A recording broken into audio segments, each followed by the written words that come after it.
읽는 것을 깨닫게 하고 도와주는 성경교사 김기현입니다. 자, 이제 야고보서를 어떻게 읽을 것인가를 여러분들과 함께 나누려고 합니다. 여러분, 야고보서를 이해하기 위해서 먼저 이 지푸라기라는 말부터 봐야 되는데요.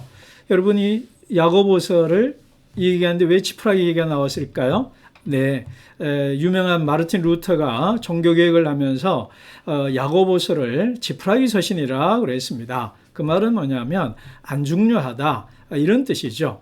하나님의 말씀의 권위를 부정하는 건 아니고요. 이신칭의라는 교리의 맥락에서 본다면 야고보서는 그다지 안 중요하다, 이렇게 약간은 그 폄하하는 듯한 그 중요성과 가치를 약화시키는 듯한 발언을 했고, 어떤 의미에서 그 이후로 야고보서의 중요성이 좀 약화되어지 않았나, 이런 생각을 해보게 됩니다. 그런데요, 여러분 이 구조를 보시면 이게 이제 제일 위에 1번이 바로 이 사복음서고요. 이 전체가 뭐냐 하면 지금까지 우리가 알고 있는 것과 달리 신약 성경의 정경의 순서를 다르게 해놓은 버전들이 많다라는 겁니다.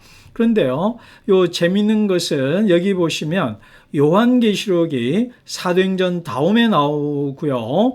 그 다음 또 재밌는 것은 여기 보시면 야고보서와 베드로전후서, 요한 1, 2, 3서, 유다서가 사도행전 다음에 나와 있습니다. 자, 이런 경우에 여러분 한번 상상해 보십시오. 로마서가 제일 먼저 나오는 경우와 마태, 마가, 누가, 요한, 사도행전 다음에 로마서가 먼저 나오는 경우와 그리고 야고보서가 먼저 나오는 경우에 두 개의 신약 성경 버전이 있다고 여러분 한번 상상해 보십시오. 뭔가 감이 다르지 않나요? 저는 요거를 우리 에스라 신학대학원에 있는 민경구 교수님께서 보여주셔서 알게 됐고, 그 블로그에서 가져온 것인데요. 깜짝 놀랐습니다. 완전히 신약 성경이 다르게 보이던데요.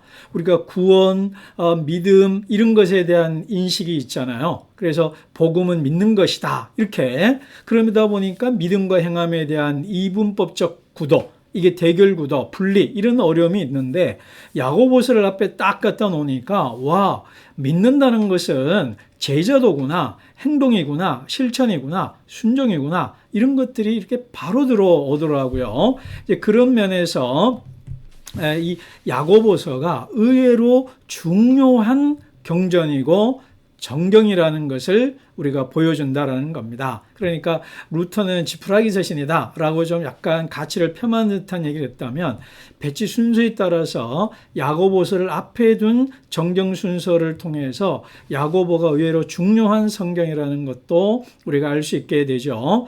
자, 그러나 일단 우리가 야고보서는 야고보서대로 한번 보자라는 겁니다. 그렇다면 이제 저자부터 시작을 할까요? 제가 6년 전에 매일 성경 야고보서 해설을 했고 몇 군데에서 야고보서 강의를 했거든요. 그리고 난 다음에 피드백을 받았는데 사람들이, 우리 아이들이, 자녀들이 이 야고보가 그 야고보인지 몰랐다, 이런 피드백을 받았습니다. 그래서 이번에 야고보 저자가 누구인가로 먼저 좀 시작하려고 하는데요. 야고보는요, 신약 성경 이름으로 야코보스이고요. 여러분 느낌이 어떠세요? 야코보스. 그러면 히브리어 구약시 이름이 뭘까요? 야코보스. 네, 야코브. 그래서 제이콥입니다. 야곱입니다. 그러니까 야고보의 구약시 이름은 야곱입니다. 그러면 또 우리 또 젊은 청소년 아이들은요, 이게 영어로 제임스라는 걸 모르더라고요. 야고보 따로, 제임스 따로더라고요.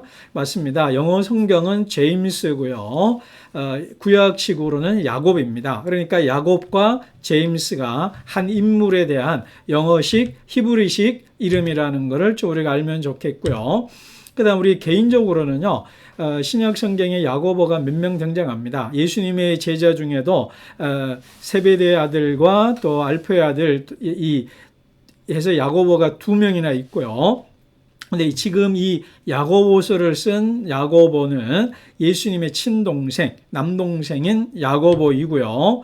그 다음에 사도행전에 보시면 예루살렘 교회에서 첫 번째 공회가 있죠. 그때 베드로가 발언하고 난 다음에 최종 확정하고 정리하는 역할을 야고보가 합니다. 그래서 이미 예루살렘 교회 탑 리더가 바로 이 예수님의 친동생 야고보였을 것이다 라는 겁니다.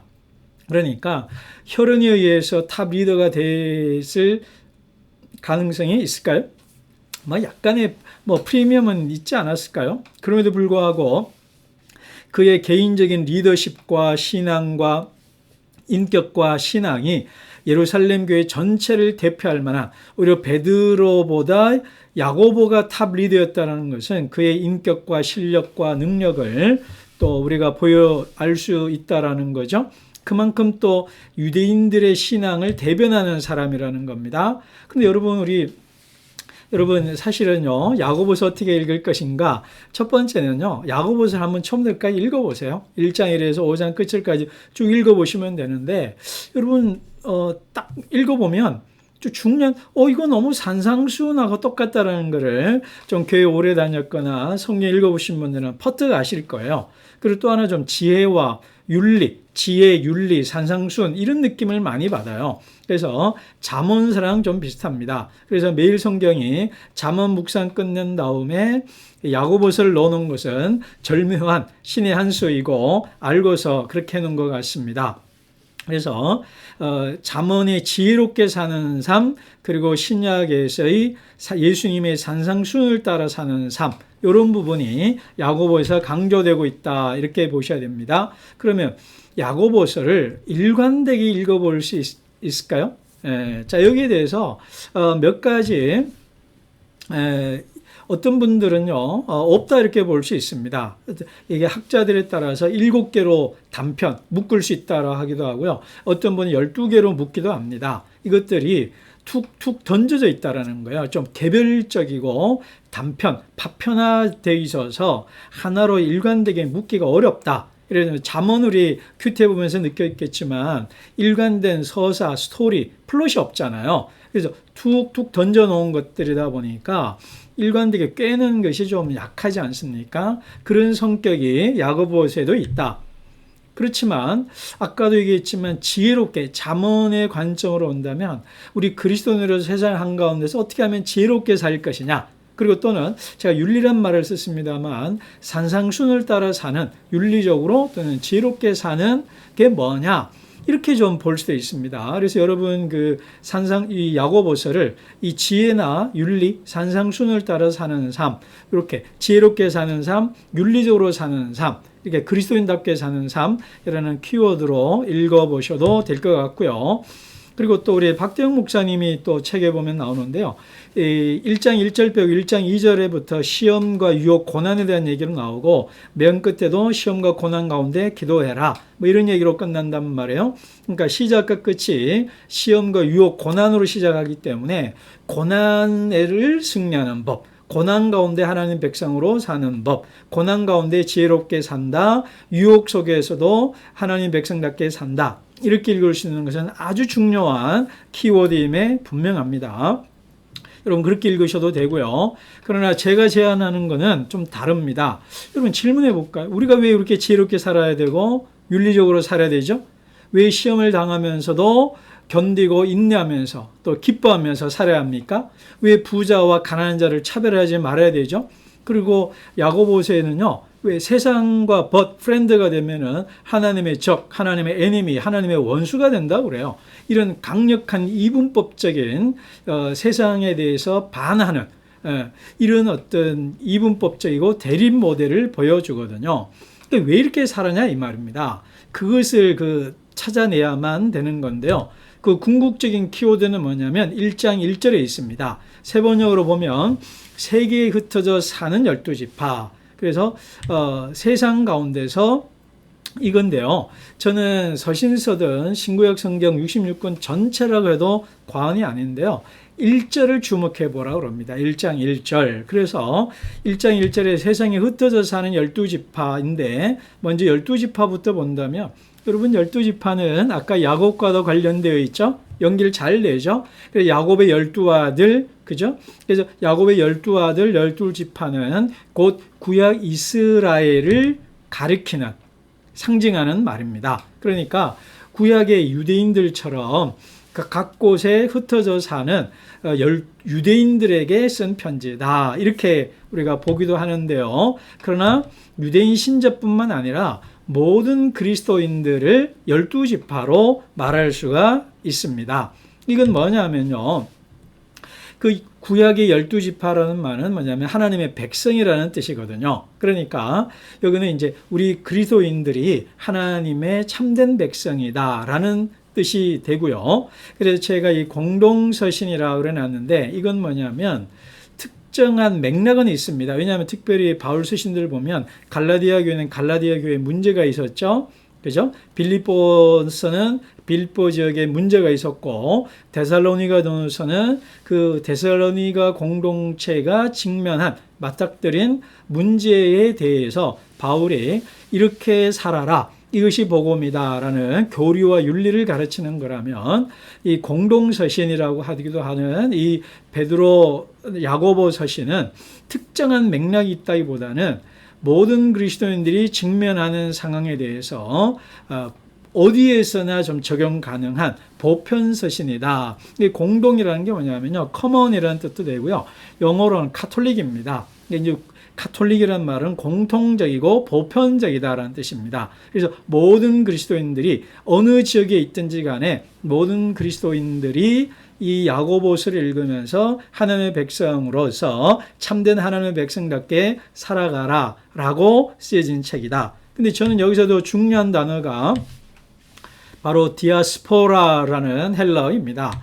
이 디아스포라라는 말은요, 그냥 영어로 스캐터, 뿌려졌다는 거예요. 여기저기, 그러면 씨앗을 이렇게 밭에다가 뿌리죠. 그러니까 온 세상에 밭이라고 본다면 이렇게 뿌렸다라는 거예요. 그 뿌려진 씨앗들을 디아스포라라고 그러거든요.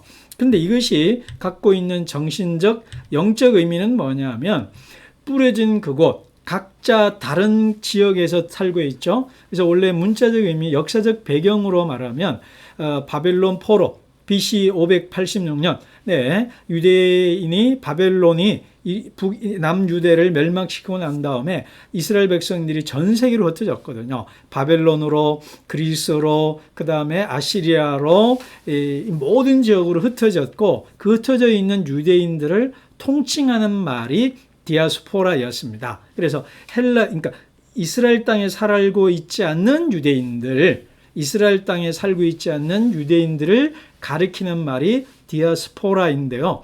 이것을 정신적 의미로 하면은 다른 지역, 유대 땅이 아닌 다른 땅에 살면서 유대적 백성, 참된 하나님 백성의 가치관으로서 부르심, 정체성을 따라서 살아가는 사람을 디아스포라라고 말을 합니다. 그러니까 유대 땅이 아닌 다른 지역에 살면서도 유대 땅에서 살아가는 삶과 가치관과 라이프 스타일, 삶의 방식을 따라서 세상 한가운데서 살아가는 사람을 디아스포라라고 한다는 겁니다. 그러니까 그러면 저는 이 야고보서를 읽어내는 키워드가 바로 이 흩어져 있다, 디아스포라라는 단어로 읽어보자라는 것입니다. 그러면은 야고보서 전체를 장악한다 할까요? 일위관지한다 할까요? 관통할 수 있는 키워드를 찾게 되고 각각의 개별적인 문단을, 단락을 이해할 수 있다라는 것입니다.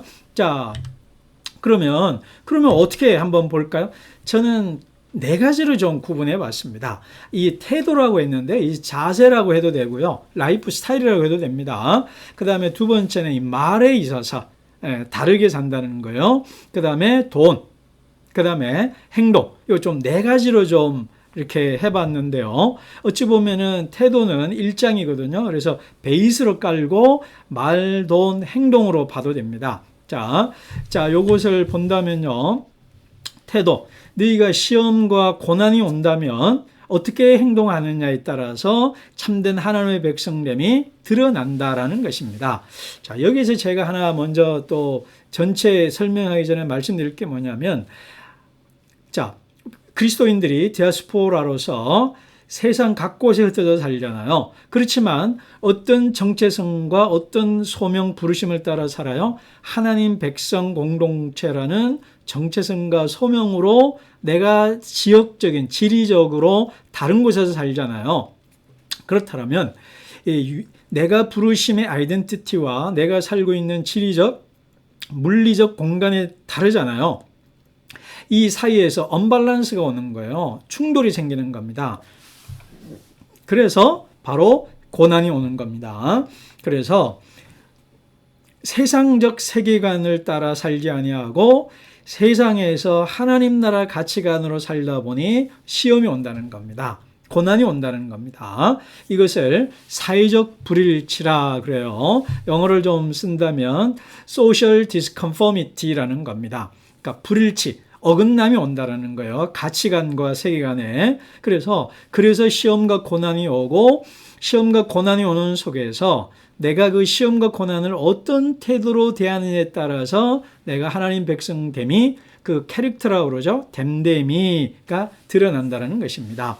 그러니까 고난과 시험 속에서 좌절하고 짜증내고 불평하고 원망하는 것은 세상적 가치관을 따라 사는 사람이라면 시험과 고난이 올 때 오히려 인내하고 기뻐하고 감사하고 오히려 그것으로 나의 성품을 하나님 나라 백성답게 성품을 빚어가는 사람이 될 때에 내가 참된 하나님의 백성으로 살아내는 거다라는 겁니다. 그 다음에 이제 말이죠. 그래서 한 입으로 하나님을 찬양하고 형제를 험담하는 말을 한다든가, 예는 예, 그렇다고 할 것은 예할 것은 예하시오. 이거 산상순에 나오죠. 아니오하는 것은 아니오하라라는 말에서 정직한 공동체가 되는 것. 그 다음에 행동에서 언행일치되는 것. 그 다음에 자유율법을 따라서 살아가는 것. 그리고 돈의 문제에서는 돈의 있고 없음으로 사람을 차별하지 않고 돈으로 자기 삶을 자랑하거나 과시하거나 돈을 의지하는 삶을 사느냐 안 사느냐 이런 것들로 우리가 하나님의 백성됨의 정체성이 이런 네 가지 영역으로 드러날 수 있다라는 겁니다. 그러면 중요한 것은 이겁니다. 우리가 왜 이렇게 다르게 살아야 되느냐라는 겁니다. 저는 신론, 기독론, 종말론이라는 세 가지, 그리고 이제 교회론까지 가면 제자됨까지 하면 네 가지가 되는데요. 야고보서 1장에 나오죠. 하나님이 세상을 창조하신 분이라고요. 그 하나님이 창조하신 분이, 세상을 창조하신 분이 우리에게 선물을 주시고 우리는 어떤 세상을 살아가냐면 새 세상을 살아간다는 거예요. 이게 잘 보세요. 지금 우리는 지리적으로 물리적으로 로마 지역에, 로마 제국의 일부에 살아가고 있는데, 그죠? 그거는 올드 월드죠. 그런데 하나님께서 창조자로서 새 세상을 창조하셨고 우리는 새 세상을 살아간다는 겁니다. 그러니까 이게 겹치는 거죠.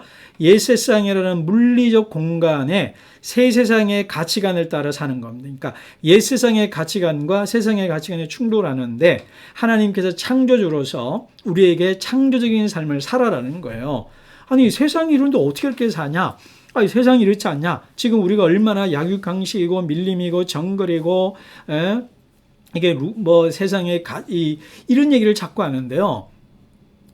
우리 그런 얘기 하라고 부름받은 게 아니고요. 그런 세상이에요. 그런데 우리는 뭐냐면 그런 세상 가운데서 새 세상, 새로운 세상, 뉴월드를 본 자로서 그리고 그 창조주 하나님을 믿음으로 새로운 세상을 만들어 가도록 부름을 받았다는 거예요. 옛 세상이 이런데 왜 자꾸 허망한 꿈, 망상 같은 꿈을 말하느냐? 그렇게 따지면은 안 되고요.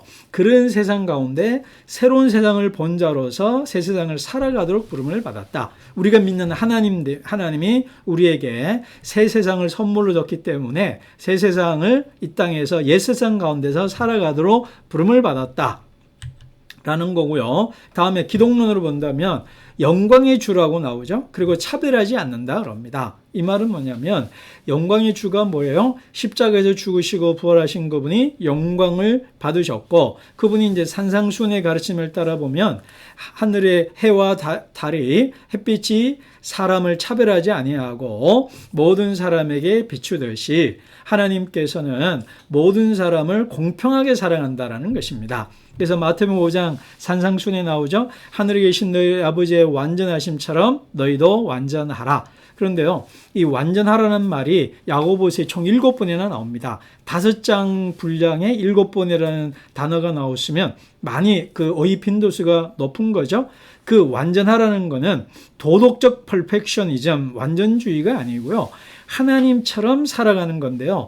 그 산상수훈의 맥락에서 보면 그 하늘에 계신 너희 아버지의 완전하심처럼 너희도 완전하라. 그 앞에 구절들이 뭐냐면 너희가 남에게 인사하는 사람이 인사하고 그러면은 세상 사람과 다를 게 뭐가 있냐? 이방인도 그렇게 하지 아니하느냐? 세류도 그렇게 하지 않느냐? 그 다음에 나와요. 그러니까 이 완전하다라는 말은 사람을 구별하지 아니하고 하늘의 햇빛이 착한 사람이라고 해서 나쁜 사람으로 해서 차별하지 않듯이 사람의 그것과 상관없이 동등하고 평등하게 대해주는 것이 하늘에 계신 완전하심, 하나님 아버지의 완전하심, 예수 그리스도의 완전하심이거든요. 그러니까 우리가 예수 그리스도의 제자로 산다는 것은 사람을 차별하지 않는 삶을 사는 것입니다. 자, 그 다음 종말론입니다. 이거는 이제 5장 부분에 특별히 가서 나오는데요. 끝이 있다라는 것, 반드시 심판이 있다는 것, 그럴 때에 부자와 가난한 자가 역전되고 전도될 것이라는 것, 그런 비전을 갖고 있기에 지금 여기서는 우리가 이렇게 살면 시험이 온다는 거예요. 자, 1장으로 돌아가면 왜 시험이 올까요? 왜 고난이 올까요? 여러분, 우리가 오해하시면 안 됩니다. 여기서 시험을요, 입시, 그 다음에 취업, 그 다음에 그 월급, 그 다음에 집, 질병, 이런 것에서 오는, 내가 집을 못 구하고 그 다음에 뭐 취업이 안 되고 하는 것에서 오는 시험이 아닙니다. 디아스포라로 살기 때문에 하나님 백성으로 예수 믿는 사람답게 사니까 세상이 너 왜 그렇게 살아? 라고 시험을 주기 때문에 오는 시험이라는 거예요. 자, 다시 말합니다. 야고보서에 말하는 시험은 우리가 흔히 생각하는 시험이 아니에요. 어떤 시험이냐? 올드 월드에서 뉴 월드로 살아가다 보니 가치관이 충돌이 되니까 고난이 오는 거예요. 시험이 오는 거예요. 그래서 오는 겁니다. 그렇기 때문에 기독론과 신론이 바로 여기서 중요하다는 거예요. 그래서 역전될 것이다. 지금은 네가 세상 가운데서 새 세상의 가치관을 따라 살다 보니까 고난이 오지만 종말의 날에 역전될 것이니 그것을 바라보면서 인내하고 오히려 기뻐해라 라고 얘기를 하는 겁니다. 그러므로요, 자, 야고보서 어떻게 읽을 것이냐? 다른 곳에서 다르게 살라고 그랬죠? 세상의 가치관이 아니라 새 세상의 가치관을 따라서, 예수의 가치관을 따라서, 종말론적 가치관을 따라서 살아라 했죠? 다양한 번역본으로 다르게 많이 읽어보시면 야고보서가 참 은혜가 될 거고요, 도움이 될 겁니다. 그래서 야고보서 묵상으로요, 여러분 시험과 고난을 견뎌내고 성숙하시고 믿음과 행함을 일치하고 정죄하고가 아닌 자비로, 사랑으로 세상에 맞대응하면서 죄인을 올바른 길로 인도하는 야고보서 묵상으로 그런 성숙한 실천하는 하나님의 백성 되면 좋겠습니다.